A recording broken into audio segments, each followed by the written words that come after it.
Hello everyone. तो आप में से बहुत सारे ऐसे होंगे जो कनाडा आना चाहते हैं और जो आने वाले सालों में अपना स्टूडेंट वीज़ा अप्लाई करेंगे। So let me give you a situation today. Imagine you want to come to Canada और आपने अपनी स्टडी खत्म होने से पहले 12th हो या फिर ग्रेजुएशन हो, पहले ही अपना प्लान बना लिया कि आप कनाडा जाना चाहते हो और अपनी 12th या फिर ग्रेजुएशन ख़त्म होने के बाद ही आपने अपनी आइल्स शुरू कर दी। आइल्स क्लियर करने के बाद आपने अपना कॉलेज कोर्स सारा कुछ डिसाइड कर लिया और आपने अपना वीज़ा अप्लाई कर दिया एंड थैंकफुली आपका वीज़ा आ भी जाता है। और वीज़ा आने के बाद आपने अपनी टिकट्स बुक कर ली। टिकट्स बुक करने के बाद आपने अपनी अकोमोडेशन भी बुक कर ली कनाडा में। लेकिन कनाडा जाने से कुछ ही दिन पहले आपको पता चलता है कि आप कनाडा नहीं जा सकते जस्ट बिकॉज कॉलेज ने आपकी एडमिशन कैंसिल कर दी। How would you feel? ये असल में हुआ है मोर देन 500 स्टूडेंट्स के साथ अभी रिसेंटली। आज हम उसी के बारे में बात करेंगे। What actually happened, what was the reason, how could this situation have been avoided, what are the options those 500 students have now. Another thing, आप सबके लिए एक बहुत बड़ी खुशखबरी भी है। जो भी स्टूडेंट्स कनाडा आना चाहते हैं उनके लिए एक बहुत अच्छी न्यूज़ है। The sponsor of this video and my favourite study abroad platform help introducing one programme that is Canadian express study programme, जिसके साथ आप अप टू $4,500 सेव कर सकते हो अगर आप कनाडा ऑन स्टूडेंट वीजा आ रहे हो। So stay tuned, we gonna talk more about this programme in this video.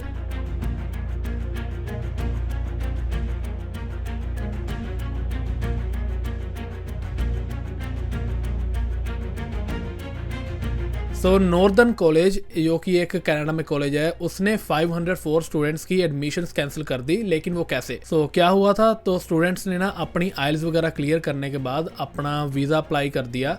अपना सारा कुछ उन्होंने डन कर दिया, जो भी प्रोसेस होता है। उनका मेडिकल भी हो गया, बायोमेट्रिक्स भी हो गए, इमिग्रेशन फीस भी पे की, कंसल्टेंट की फीस भी पे की, एजेंट की फीस भी पे की, कॉलेज की फीस भी पे की, GIC पे की। उन्होंने जो प्रोसेस था उन्होंने सारा कुछ कर लिया और उसके बाद उन्होंने अपना वीज़ा अप्लाई कर दिया और उनका वीज़ा आ भी जाता है और फाइनल अप्रूवल भी आ जाता है और पासपोर्ट के ऊपर स्टैंप भी लग जाती है कि हाँ भाई, अब हमारा काम डन है और अब हम कनाडा जा सकते हैं। लेकिन कनाडा जाने से कुछ ही दिन पहले, और मैं ये इसी सितंबर 8 की बात कर रहा हूँ, जो सितंबर आ रहा है, ठीक है, ये जो मैं आपको आज बात बता रहा हूँ ये कुछ ही दिन पहले हुई थी। यहाँ तक कि उन्होंने अपनी टिकट्स भी बुक कर ली होती है और टिकट्स बुक करने के बाद उन्होंने अपनी अकोमोडेशन भी बुक कर ली होती है कनाडा में। तभी उनको ईमेल आती है कॉलेज की तरफ से कि आपकी एडमिशन कैंसिल कर दी जाती है जस्ट बिकॉज उन्होंने इतने ज़्यादा वीज़ा अप्रूवल्स एक्सपेक्ट नहीं किए थे, जो कि हो गए हैं और वो आपकी फुल फीस रिफंड कर देंगे। अब यहाँ पर बात आती है कि कॉलेज ने तो कह दिया हम आपकी फीस रिफंड कर देंगे, लेकिन जिन स्टूडेंट्स ने अप्लाई किया था, जिन्होंने अपना फ्यूचर देखा था कनाडा में, उस फ्यूचर का क्या? अब वो नेक्स्ट इनटेक में भी अप्लाई कर सकते हैं, लेकिन जो स्टूडेंट्स ने अपनी टिकट्स बुक कर ली थी उनका क्या? बिकॉज इंडिया टू कनाडा की टिकट बहुत महंगी आती है, ऑलमोस्ट 1.5-2 लाख की तो आती है कम से कम। तो अब उसको कम से कम करते करते करते करते जितनी कम हो सकती है हम करवा लेते हैं नॉन रिफंडेबल बुक। अब कॉलेज ने फीस तो वापस कर दी, लेकिन अब ये जो 1.5-2 लाख टिकट का डूब गया उसका क्या? वो नहीं, वो रिफंड करेंगे। अब काफ़ी स्टूडेंट्स ने तो लोन उठाया होता है, उस लोन का क्या? तो बहुत बड़ी सिचुएशन बन गई है ये वाली उन 504 स्टूडेंट्स के लिए। अब बात करते हैं कि व्हाट वाज द रीज़न, ये असल में हुआ क्यों, ठीक है। अब ये आपको अच्छे से समझना पड़ेगा। अगर आप कनाडा आ रहे हो ना तो मेक श्योर वीडियो लास्ट तक देखो। तो अब ना कनाडा में 2 तरह के कॉलेजेस होते हैं, one is public and one is private. अब जो पब्लिक कॉलेजेस होते हैं ना, उनमें अगर आप आते हो तो वहाँ पर स्टडी करने के बाद अगर आप 2 साल की स्टडी करोगे तो बाद में आपको 3 साल का वर्क परमिट मिल जाता है। लेकिन अगर आप किसी भी प्राइवेट कॉलेज में एडमिशन लेते हो ना, जिनका DLI नंबर नहीं होता, DLI मतलब डेजिग्नेटेड लर्निंग इंस्टीट्यूशन, तो अब काफ़ी ऐसे कॉलेजेस होते हैं, ये जो प्राइवेट कॉलेजेस होते हैं, they are not designated learning institution. अगर आप उन कॉलेजेस में एडमिशन लेते हो तो वहाँ पर आने के बाद आपको वर्क परमिट नहीं मिलता। अब ये जो बड़े बड़े कैंपस होते हैं ये मोस्टली पब्लिक कॉलेजेस होते हैं, जैसे जॉर्ज ब्राउन हो गया, सेंटेनियल हो गया, सैनिका हो गया, सेंट क्लेयर हो गया।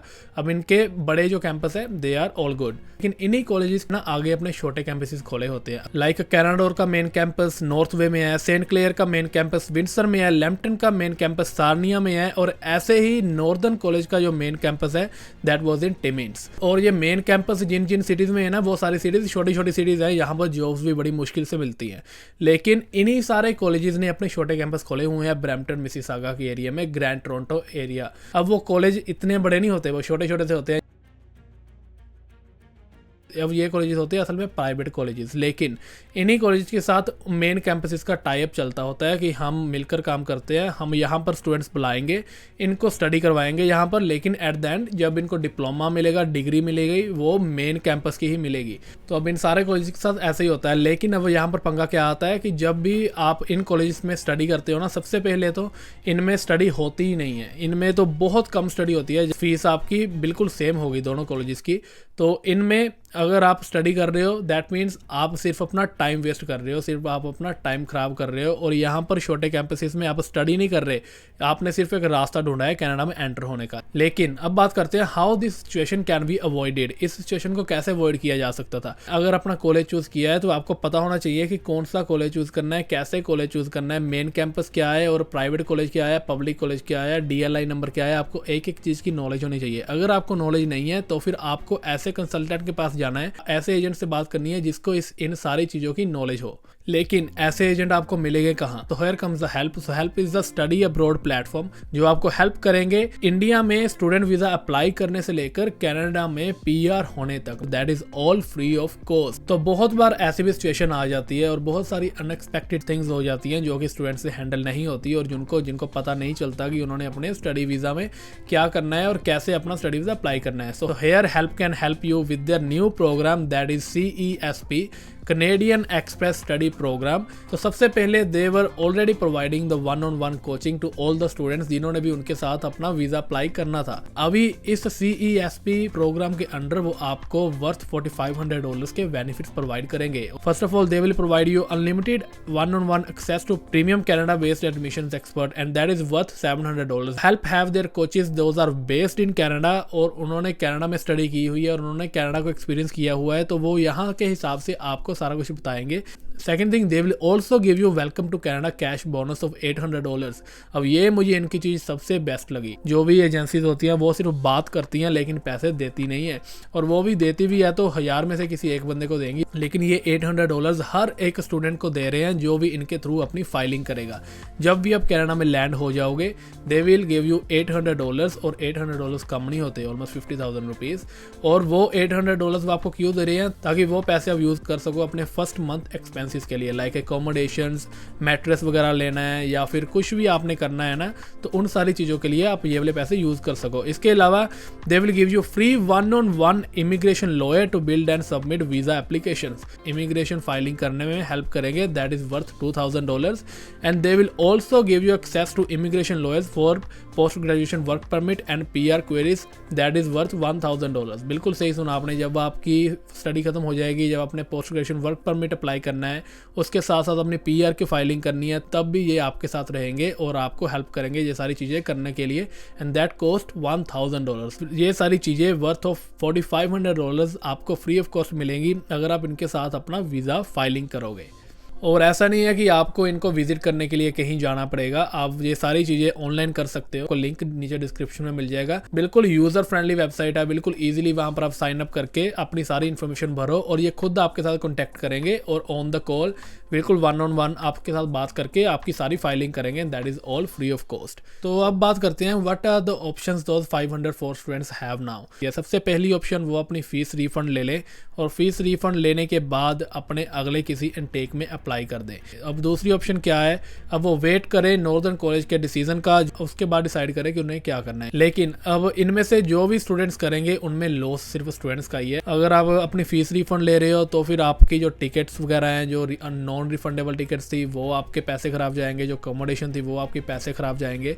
अगर आप लेट भी आते हो कनाडा तब भी आपके पैसे खराब जाएंगे। तो इसमें लॉस सिर्फ स्टूडेंट्स का ही है, कॉलेज का कोई लॉस नहीं है। तो अभी न्यूज़ आ रही है कि सेंटेनियल कॉलेज आया है आगे इन स्टूडेंट्स की हेल्प करने के लिए। वो कह रहे हैं कि हम आपको एडमिशन देंगे अपने कॉलेज में और वो भी सितंबर इनटेक में, लेकिन वो सारे स्टूडेंट्स को एडमिशन नहीं दे रहे। That is almost 250 students. लेकिन नॉर्दर्न कॉलेज का अभी भी कुछ भी नहीं पता कि वो एडमिशन देंगे कि नहीं। अब मैं आपको ऐसे समय पर क्या सलाह दूंगा? मैं आपको यही सलाह दूंगा कि अगर आपको इस कॉलेज में से रिफ़ंड मिलता है तो आप रिफ़ंड ले लो, अपना टाइम वेस्ट मत करो। रिफ़ंड लेने के साथ ही अपने अगले कैंपस को देखना शुरू कर दो और चेक करो कि अब आपको कौन से अच्छे कॉलेज में एडमिशन मिलती है। और इस बार यही ट्राई करना कि आप मेन कैंपस में ही जाओ, ऐसे किसी प्राइवेट कॉलेज में या फिर ऐसे किसी भी कॉलेज के छोटे कैंपस में मत जाओ। मैं खुद ही छोटे कैंपस में आया था तो मुझे पता है कि ऐसे कैंपस में स्टडी नहीं होती, वहाँ पर सिर्फ टाइम पास होता है, वहाँ पर सिर्फ आप टाइम अपना ख़राब करते हो। और ज़रा सोच कर देखो, अगर आप लाखों रुपए पे कर रहे हो तो मैं तो यही कहूँगा उसमें अगर आप स्टडी कर लोगे अच्छे से तो फिर बाद में आप अच्छे रहोगे कनाडा में अपने फ्यूचर में। अब मैं बच्चों के बारे में सोच रहा हूँ जो कि कनाडा आना चाहते हैं, और इस वक्त कनाडा में सिचुएशन कोई ज़्यादा बढ़िया नहीं चल रही। इन्फ्लेशन हद से ज़्यादा क्रॉस हो रही है, ग्रोसरीज के प्राइसेस बहुत बढ़ रहे हैं, अकोमोडेशन के प्राइसेस बहुत ज़्यादा हद से ज़्यादा इंक्रीज़ हो रहे हैं, स्पेशली बड़ी सिटीज़ में। यहाँ तक कि हैलिफैक्स में भी इस वक्त बहुत ज़्यादा इंक्रीज़ हो रही है अकोमोडेशन के प्राइसेस। और जो नए स्टूडेंट्स आ रहे हैं उनको इस माइंडसेट के साथ आना पड़ेगा कि इमीडिएटली यहाँ पर आकर उनको पार्ट टाइम जॉब नहीं मिलेगी। So make sure you have enough money to survive here. International students को ये भी पता होना चाहिए इस वक्त कि यहाँ पर आकर हैंडल कैसे करनी है एक एक चीज़, और अगर कोई ऐसी सिचुएशन हो जाए तो किसके पास जाना है। तो इसलिए मैं आपको हेल्प का नीचे लिंक दे रहा हूँ, अगर कोई भी कल प्रॉब्लम हो जाती है। So at least you have immigration lawyers और इमिग्रेशन एजेंट्स जिनके पास आप जा सकते हो। और मैं तो बस यही कहूँगा कि अगर आप कनाडा आ रहे हो तो अपने दिल को स्ट्रॉन्ग करो। आपको खुद को पता होना चाहिए कि अगर आप अपना घर छोड़ने लगे हो तो घर छोड़ने के बाद आपको वो वाला कंफर्ट नहीं मिलेगा। आप आ रहे हो तो यहाँ पर आकर आपको स्ट्रगल करना ही करना पड़ेगा। तो मेक श्योर अपने माइंड को प्रिपेयर करो, अपने दिल को प्रिपेयर करो और बस चढ़ जाओ जहाज। तो बस फिर आज की वीडियो यहीं पे ख़त्म करते हैं। जो नए आए हैं मेक श्योर चैनल को सब्सक्राइब करना, वीडियो को लाइक करना, और अगर आपका कोई सवाल है make sure comment down below. So I hope you are doing well, stay home, stay safe, keep watching Canada vlog, see you in the next vlog guys.